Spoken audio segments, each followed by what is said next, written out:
ये सुबह 6 बजे तक किसी प्रकार की जो है आवाज़ नहीं आनी चाहिए, क्योंकि बच्चे अध्यापन का कार्य करते हैं, बहुत सारी गृहिणियाँ अपना कार्य करती हैं, मानसिक रूप से वो आघात होता है। इसीलिए जो है उसकी एक समय सीमा निर्धारित होनी चाहिए। हम लोगों का पर्व जो हिंदू धर्म का है, वर्षों में कभी कभी यदा कदा होता है, लेकिन 5 बार नमाज करना ये पूरी तरह से जो है वैचारिक हिंसा है, ये वैचारिक आतंकवाद है। इसकी मैं पूरी तरह से निंदा करता हूँ। इस प्रकार से सभ्य समाज में जो है नहीं चल सकता है। इसकी जो है नीति निर्धारित होनी चाहिए। जिस प्रकार से आदरणीय यशस्वी योगी जी जो निर्णय लिया वो काफ़ी सराहनीय है, प्रशंसनीय है। एक ये होना चाहिए कि ये जो मस्जिदों से जो अजान आती है सुबह की, उसके अंदर 0 लाउडस्पीकर होना ही नहीं चाहिए। आप 4 बजे किसी की नींद कैसे ख़राब कर सकते हैं? किसने आपको ये अधिकार दिया है? और आजकल का क्या ज़माना है भाई, आपको पता है ना कि भाई 4 बजे या 5 बजे जो भी इनका टाइम है उतने बजे अजान होती है। आप अपनी घड़ी में अलार्म लगाइए ना, उससे उठ जाइए। इसमें मस्जिद में वहाँ अजान देने की क्या मतलब है? ये दूसरों को परेशान करने का, अपनी धौंस दिखाना चाहते हो इसका मतलब आप? आजकल सारी चीज़ें हैं, क्या मतलब है बताइए? योगी जी के तो पूरा हिंदुस्तान में मैं कहूँगा आदरणीय योगी जी का बराबरी कोई नहीं कर सकता है। और वैसा चीफ मिनिस्टर, मुख्यमंत्री सभी राज्यों को मिलना चाहिए। दूसरी चीज़ रही बात महाराष्ट्र और राजस्थान की बात, तो जनता सब कुछ देख रही है। अब की बार इनको यह सब चीज़ें याद रखा जाएगा और इनको दोबारा मुख्यमंत्री बनने का चांस नहीं मिलेगा। शाहीन बाग की बात की है। शाहीन बाग में असदुद्दीन ओवैसी कह रहे हैं कि शाहीन बाग, जहांगीरपुरी और जो भी अन्य मामले चल रहे हैं देश में, तो मुसलमानों पे जुल्म हो रहा है। आप किस तरीके से देख रहे हैं? देखिए, हम लोग बाई बर्थ, पहले बात तो ये मैं कहना चाहूँगा कि बाई बर्थ जन्म से ही हम लोग सेकुलर हैं। सबको हमने शरण दिया है अपने भारत में, किसी का विरोध हमने नहीं किया।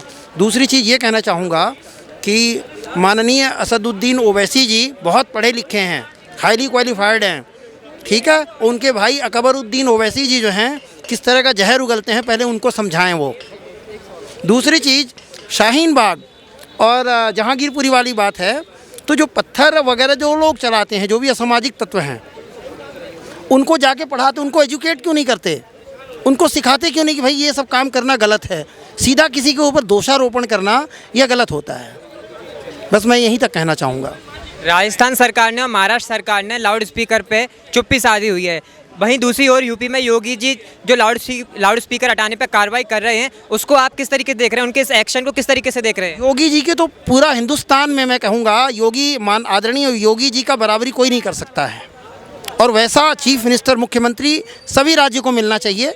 दूसरी चीज़ रही बात महाराष्ट्र और राजस्थान की बात, तो जनता सब कुछ देख रही है। अब की बार इनको यह सब चीज़ें याद रखा जाएगा और इनको दोबारा मुख्यमंत्री बनने का चांस नहीं मिलेगा। लाउड स्पीकर पर ओबीसी जी रोना क्यों रो रहे हैं कि मुसलमानों को टारगेट किया जा रहा है, एक धर्म को टारगेट किया जा रहा है, मुसलमानों के साथ जुल्म हो रहा है देश में?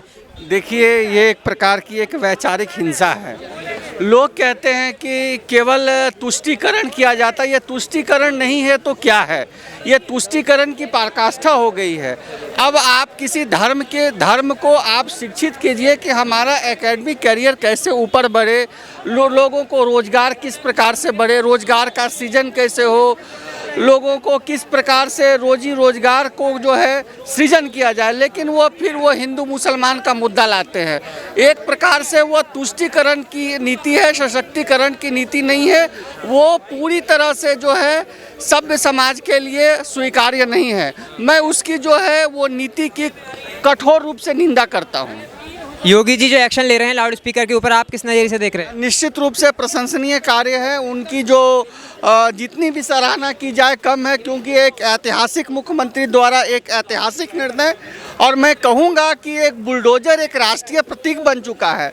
और जिस प्रकार की घटनाएं जो है उत्तर प्रदेश में जो रामनवमी में भी नहीं घटी, वो मैं कह रहा हूँ, मैं मुद्दे पर आ रहा हूँ। जिस प्रकार से जो है माइक को रोका जा रहा है, किसी भी समुदाय हो, हिंदू हो, मुस्लिम हो, सिख हो, वो पूरी तरह से प्रशंसनीय है, सराहनीय है। मैं उनके निर्णय का स्वागत करता हूँ। पर सवाल मेरा ये था कि लाउड स्पीकर वाली बात कर रहा हूँ मैं, बोल रही हूँ कि मैंने सवाल पूछा ही नहीं। मैंने सवाल पूछा था कि हाँ, विषय से आप भटक गए कि लाउड स्पीकर पे जो एक्शन ले रहे हैं योगी जी, उसको आप किस तरीके से देख रहे हैं? बिल्कुल सराहनीय प्रयास है, वो होना चाहिए। पब्लिक को किसी प्रकार का हस्तक्षेप नहीं होना चाहिए।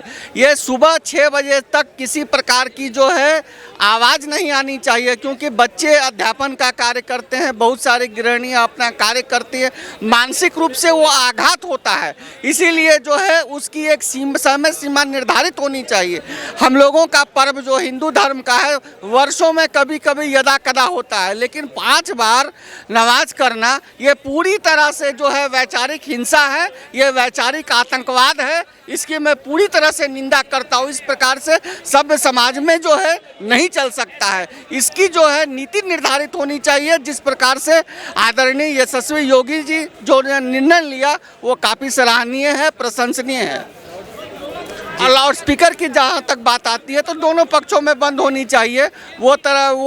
किसी पर एक पक्षीय कार्रवाई नहीं हो रही है, उसकी मैं सराहना करता हूँ। मुंबई सरकार, महाराष्ट्र सरकार और राजस्थान सरकार दोनों चुप हैं लाउड स्पीकर हटाने पे। देखिए, वो फिर वही तुष्टीकरण की दोनों सरकार जो है नीति अपनाती है। वो आदरणीय उद्धव जी को मैं कह रहा हूँ, उद्धव जी की नीति जो है, मुझे तो कभी कभी ऐसा लगता है, मैं शब्दों का परिमार्जन नहीं करूँगा, कि उद्धव जी कभी कभी ऐसा नहीं लगता है कि आदरणीय बाला साहब ठाकरे के सुपुत्र हैं। और जहाँ तक रही कांग्रेस की बात है, राजस्थान की गहलोत सरकार जो कर रही है वो पूरी तरह से एक विशेष समुदाय को टारगेट करके कर रही है और एक समुदाय का वोट का ध्रुवीकरण करने के लिए कर रही है। ये सारा लोकतंत्र में नहीं हो सकता है। लोकतंत्र में एक आदर्शवाद की स्थापना होनी चाहिए, राम राज्य की स्थापना होनी चाहिए। ये किसी एक विशेष दल का या किसी विशेष धर्म के आधार पर राजनीति करना ये घोर निंदनीय है, सभ्य समाज के लिए अपराध है। एक ये होना चाहिए कि ये जो मस्जिदों से जो अजान आती है सुबह की, उसके अंदर 0 लाउड स्पीकर होना ही नहीं चाहिए। आप 4 बजे किसी की नींद कैसे ख़राब कर सकते हैं? किसने आपको ये अधिकार दिया है? और आजकल का क्या ज़माना है भाई, आपको पता है ना कि भाई 4 बजे या 5 बजे जो भी इनका टाइम है उतने बजे अजान होती है। आप अपनी घड़ी में अलार्म लगाइए ना, उससे उठ जाइए।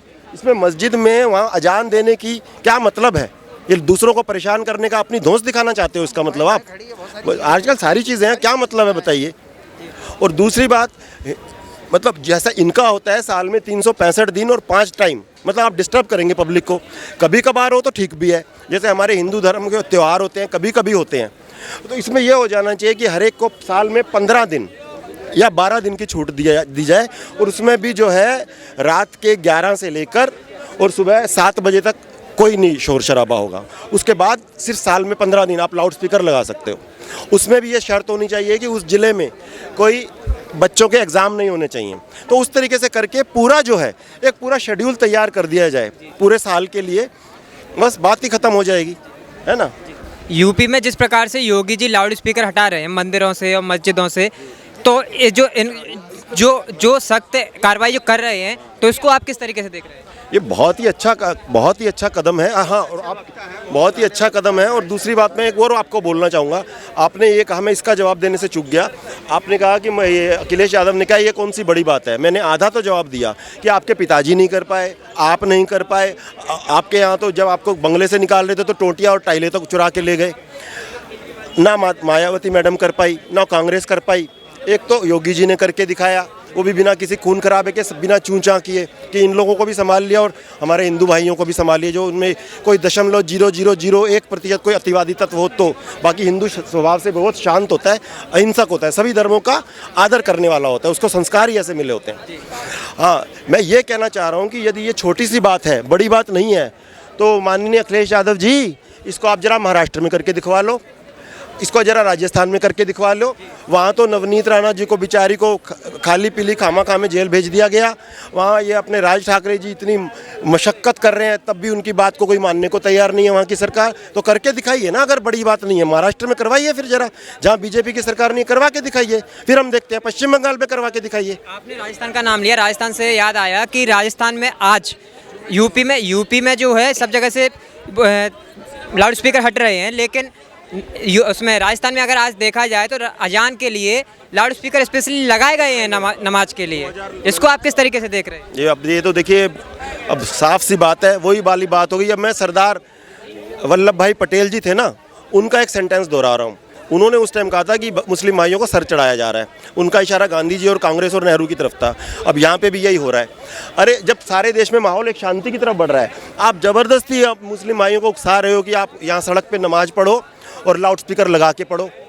ये कौन सी वो समझदारी है भाई? इससे आपको बिना हाँ बस घटिया राजनीति है। और ये है कि भाई इनकी दोबारा इनकी भावनाओं को भड़का के और इनके वोट ले लें, क्योंकि कांग्रेस को विकास कार्यों से कोई मतलब नहीं है, उन्हें तो घोटाले और कमीशन करने हैं। अब मेरी बात सुन लो आप गहलोत साहब, अब आपको अगला मौका नहीं देगी। अब ये जनता ने गलती कर दी, अब ये यहाँ भी आपका सुपड़ा साफ ही होगा, ये मैं आपको बिल्कुल अश्योर करता हूँ। AIMIM के जो चीफ हैं असुद्दीन ओवैसी जी आज बेचारे रोने लगे और रो के ये कह रहे हैं कि मुसलमानों के साथ अन्याय हो रहा है भारत देश में। चाहे आप जहांगीरपुरी ले लीजिए, शाहीन बाग ले लीजिए, चाहे लाउड स्पीकर का मामला ले लीजिए, आप क्या कहेंगे?